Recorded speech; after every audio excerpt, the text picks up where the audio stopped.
Over here, buddy. Move!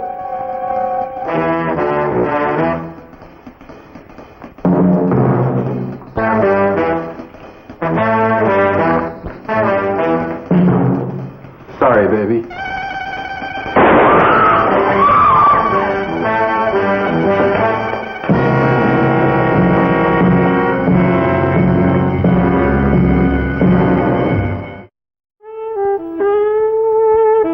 My name is Frank Ballinger, Detective Lieutenant, M Squad, a special detail of the Chicago Police. At 1:57 in the afternoon, I got an emergency call. It was the third hold-up job in 3 weeks. The captain was waiting for me at the bank. Well, notify all units to send out an APB. We want these guys in fast.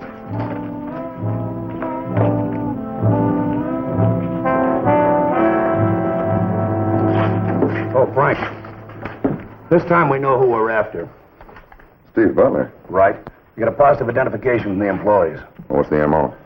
It's a neighborhood bank, 3 masked men. They hit when deposits with their peak, and 3 of the guards were out to lunch. And they got away? Same as the other 2. We got the flash, set up roadblocks in the area, but they got away clean. This thing was planned down to the smallest detail. Fits the same pattern. Butler shot and killed one of the guards and a teller named Carolyn Wilton. Were they trying to resist? Well, the guard was, but according to witnesses, the Carolyn Wilton thing was deliberate. Why? We'll know that when we pick up Butler. You know, I don't think that Butler's the man behind this, John. Frank, we get a positive identification. Oh, he's the heavy, all right. But he doesn't have the brains to pull a job like this. I'll buy that when we find out who is behind them. Okay.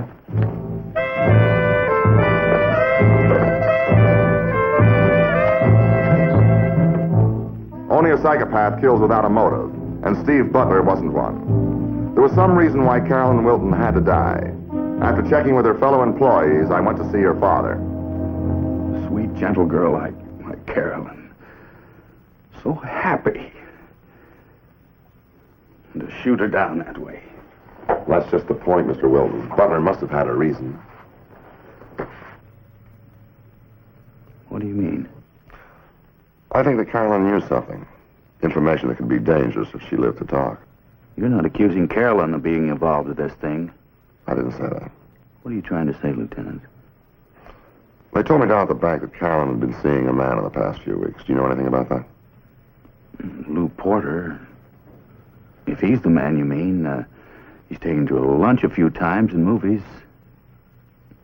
Seemed very nice. Lou Porter. Did he ever talk to her about her work, ask her questions about the bank? I suppose so. He was interested in Carolyn and what she did. Could you describe him for me, Mr. Wilton? Well, he was about 30 or 35. Medium height. Kind of stocky. And he walked with a limp. A limp? Which leg? Well, I think it was the left one. But Lou Porter wouldn't have anything to do with the holdup. Maybe that's what Carolyn thought also. Lou Porter, do you know where he lives? No. All right, thank you very much, Mr. Wilton. Bye.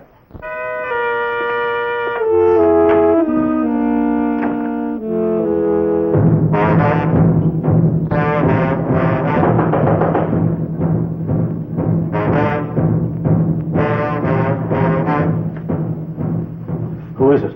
Steve.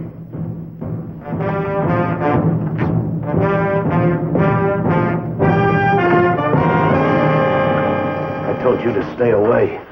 We're in the clear, Larry. Stop worrying. My worrying is what keeps us in the clear. You pulled that job less than 3 hours ago. You want to blow everything? What's the next layout? There is no next layout. 3 in a row, that's plenty. Don't give me that. You're casing another bank. I'm leaving town. Play it smart and do likewise. With what happened today, the heat's too much. The girl walked in on us the other night, didn't she? She might have recognized me today, and she'd remember where she'd seen me, here in this room. I was covering for you. Okay. Forget today. I want in on the new job. You're not pulling it with any other mob. I wouldn't do that, Steve. I'm sure of that. I'm going to keep an eye on you. I want to get out of town just as bad as you. We done okay, but the money cuts 5 ways. I'm in on your new setup.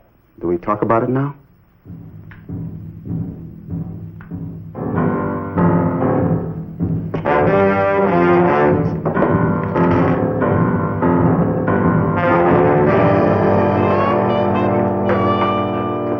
Well, boss. I think I've spotted it. The reason Carolyn Wilton was shot. The man behind Steve Butler's bank jobs. Larry Princeton. Larry Princeton, alias Lou Porter, alias Lou Parker. Well, there's half a dozen others. He always used to use his own initials.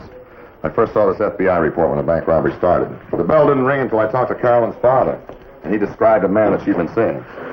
Larry Princeton's an old-time bank robber. He's got a record as long as your arm. He's supposed to be going straight. Yeah, but did you see his M.O. when he was active? Used to hang around with Ace Landers until the FBI put him away. Now, Landers used to case banks. And he'd make plans of attack, and he'd sell those plans. But he'd never take any risk himself. Now Larry Princeton's doing the same thing. Mm-hmm. You think Butler's working for Larry? Well, not for him, but with him. Butler's got his own gang. How do you figure the Carolyn Wilton killing? Well, I think that she could put the finger on somebody. Somebody like Larry, the man behind the scene. Mm-hmm. Well, hold it, boss. If we pick up Larry now, he'll never lead us to Steve Butler. I want Butler for murder, Frank. So we want them both. But what I'd like to do is to Find him, watch him, and pin the next job on him. Yeah. Sure you would, but how are you going to find him? Well, Larry used to have a girl. Maybe she'll talk. Any harm in trying? No, go ahead. Thanks.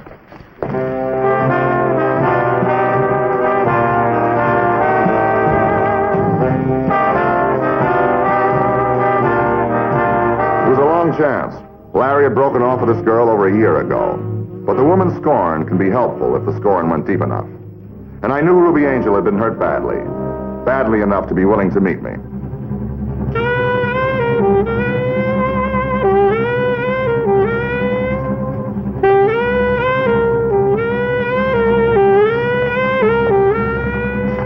Hiya, Ruby. Hey, you're looking good. Why can't you leave me alone? I'm doing all right now. I'm not making any trouble. Come on, Ruby. I didn't twist your arm to meet me here. Sit down. Said I want to talk about Larry, and you said okay. What do you want him for? He's going straight. Well, how would you know? I thought you said you haven't seen him. I hear things. Still carrying the old torch, huh? I guess so. But not the way you think. I begged him to go straight. I told him he couldn't beat the game. When he decided to take my advice, he walked out. With a girl from New York. They went out to the coast. Yeah, but he's back now, and he got a girl killed. It could happen to some other girl. He pumps her for information, and then a bullet for the paper. This is on the level. That's my angle. He's got a blind spot, a vicious streak. What do you want from me? I want to locate him. I can't help you. Okay, Ruby. But if another girl gets killed... Frank, wait. The girl. Was it the girl killed at the bank today? That's right. Larry's in town. He's Lester Pierce at the Hotel Malin. Thanks, Ruby. We identified Larry Princeton at the hotel Ruby had named. To pick him up now on the evidence that we had would have been a waste of time. So we set a stakeout on him and then went home for the night. The next morning, I followed Larry from his hotel. He bought a necktie, had his hair cut, and around noon went to a branch bank on the south side. He walked in as if he were a customer. He came out with a girl. It looked like a date. She probably worked there. It was obvious that the girl was a new friend, that Larry was making a play for her. I checked with the bank manager. The girl was a teller named Ellen Thursby. That night I called on her. She was a trusted employee and unmarried. Her friend said that she was looking for a husband. Thank you. I'm afraid I don't understand. Why should the police be interested in me or my friends? We're just interested in one of your friends, Miss Thursby. You asked if I knew Lester. You mean him? Yes. That's the name you know him under. But we know him as Larry Princeton. Sugar or cream? Well, thanks, ma'am. I can't believe it. Les a criminal of some sort. Doesn't make sense. He's on record not only with us, but with the FBI. There have been cases of mistaken identity, you know. Believe me, this is no mistake.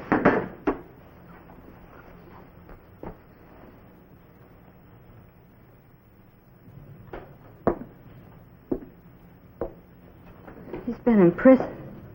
Yeah. Les is such a kind, understanding person. Well, sure. When he wants to use somebody, especially a woman.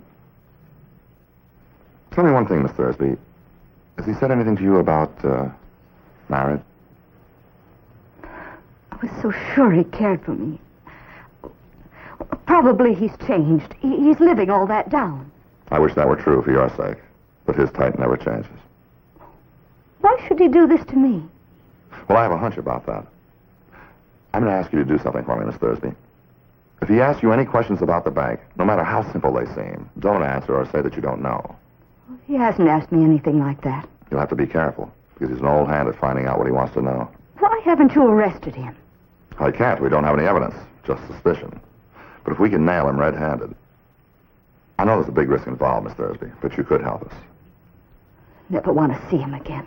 Your bank could be his next target. But if we knew the hour and the day that he was going to strike, we could be there to stop him, to prevent what happened the other day. But we've got to know his thinking, the type of questions that he's been asking.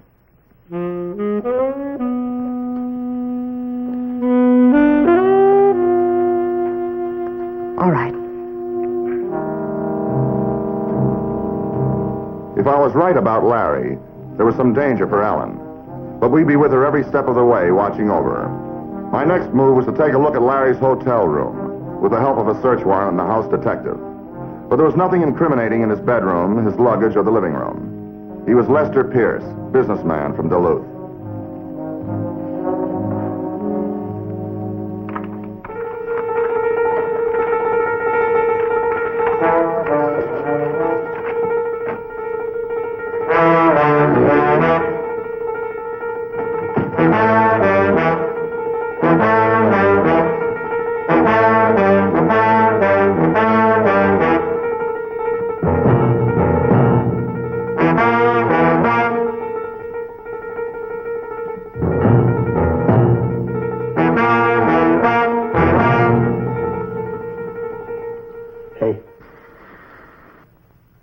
Hey.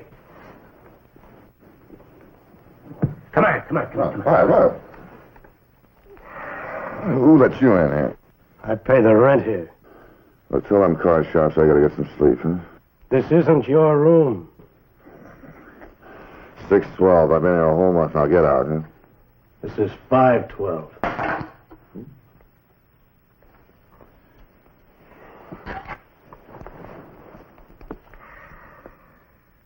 $512. I'm upstairs yet I'm downstairs, huh?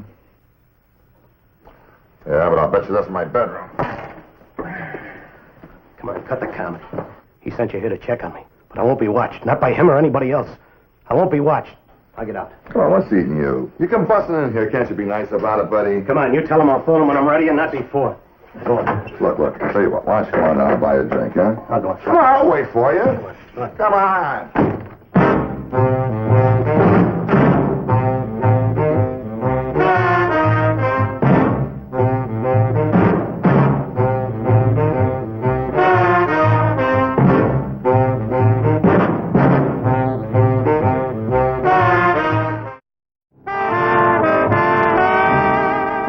We lost Larry Princeton when he went out the window and never came back to his hotel.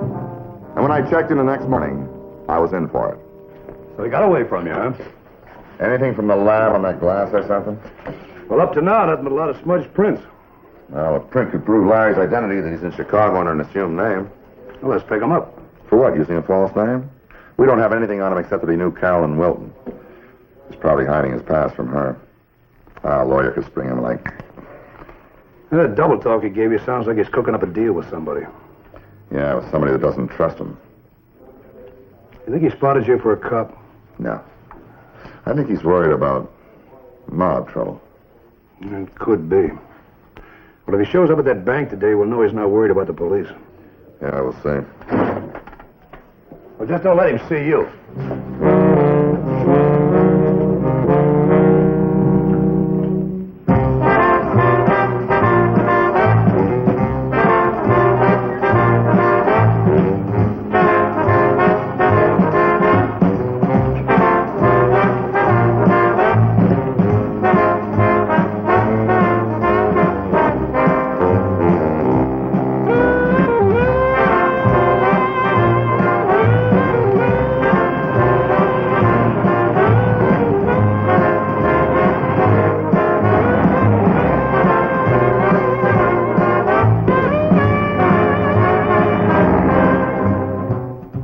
2 miles later, I knew that Larry was making a test run. He was timing the distance from Ellen's bank to some point, probably a meeting place where the loot could be passed to another getaway car. I stayed on his tail.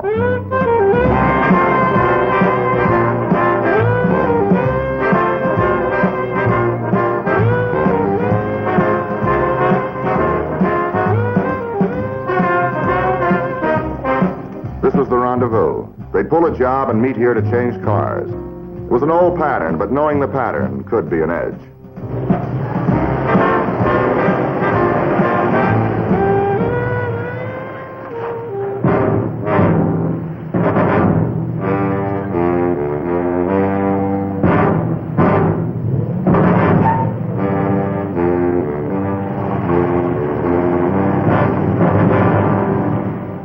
Should have picked him up.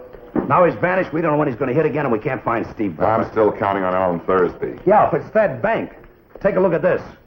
They rechecked that glass you took from Larry's apartment. Butler's prints are all over it. They're working together. Well, we assume not. We should have picked Larry up and made him talk. Now we get a murderer holed up someplace, and I let you talk me out of our only lead to him. We'll get Butler when he walks into the bank and Larry at the meeting place. Not if they blow town. Look, boss, I tell you that Larry's hot for that bank. And besides, Larry wouldn't rat on Butler. Ballinger speaking. Oh, yeah, Tom. You sure? All right, keep an eye on it until I get there. Right. What was that? Larry just walked into Ellen Thursby's apartment. Bring him in. And lose Butler? Come on, play it my way, boss. I'll stick my neck out for you once more. Don't lose him again. Even if I say so myself, when I plan something, I usually do a good job of it, Ellen. This business trip to South America will take about 3 months. Brazil, the Argentine. You'd love it down there. Les, I wish you wouldn't talk that way. Give him 2 weeks' notice at the bank. We'll sail together. Get married at City Hall and fly to New York. I have to have more time. You're rushing me. We only met a month ago. I thought we understood each other. No need for a lot of words. You know how I feel about you. Honest, this is awfully fast for me. What's the matter, dear? You're different tonight. Changed.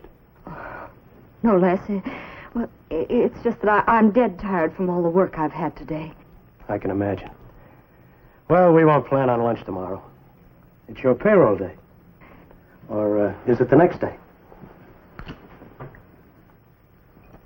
Well, which is it? Tomorrow. Look, Les, forgive me. I'm sorry. It's just I'm so tired I don't know what I'm thinking or saying. Sure, honey, sure. I'll phone you if I can't make it tomorrow night.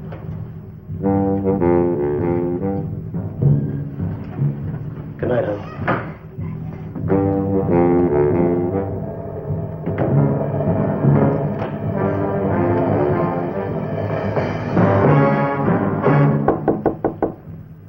Who is it? Lieutenant Ballinger.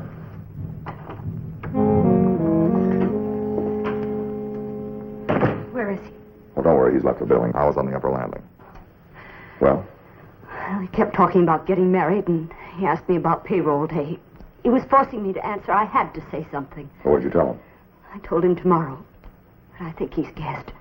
He knows I don't feel the same way about him. I'm afraid. How much money is there usually in the cage on a payroll day? About 100,000. The big kill. Well, we've been ready for him, but tomorrow we'll be extra ready. Now, I don't want you to see him again under any circumstance, you understand?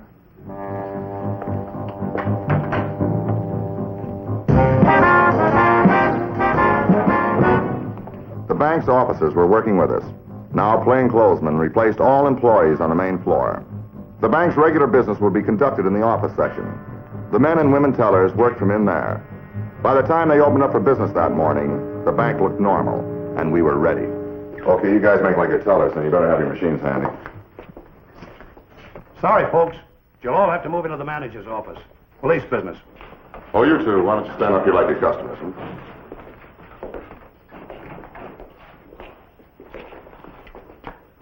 That looks pretty good.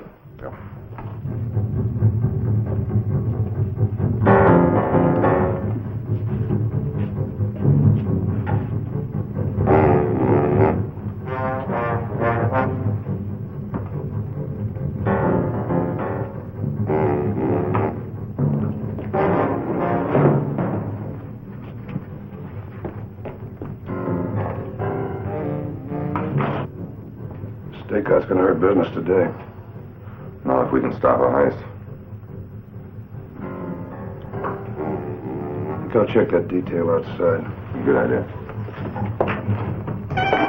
All right, everybody freeze. It's a stick-up. Nobody move. Anybody tries is going to get hurt. Okay, clean the joint out.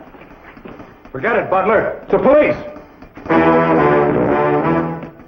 Drop your guns. Put your hands in the air. It's no good, Butler. Drop your gun. Hit me and she gets it. All right, hold your fire.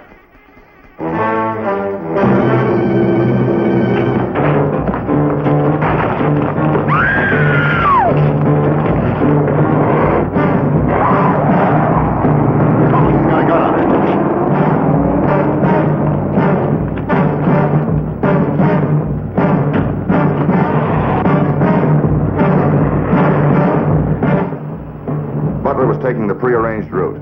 If no change had been made, it would take him straight to Larry Princeton.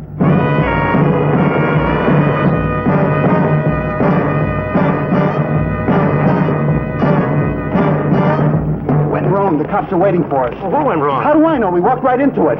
Get in. They'll be set up roadblocks for you.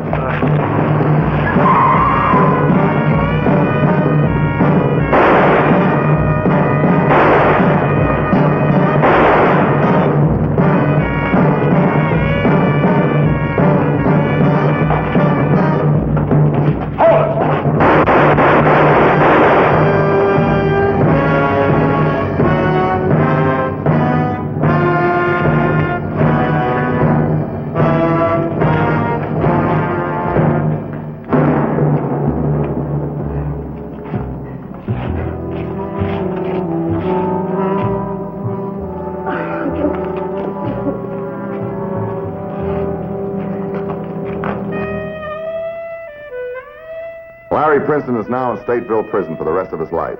The smart boys with the best of plans usually wind up there. They don't think of every detail, the one thing that can go wrong. As for Ellen Thursby, well, pretty young girls have a way of getting over broken hearts.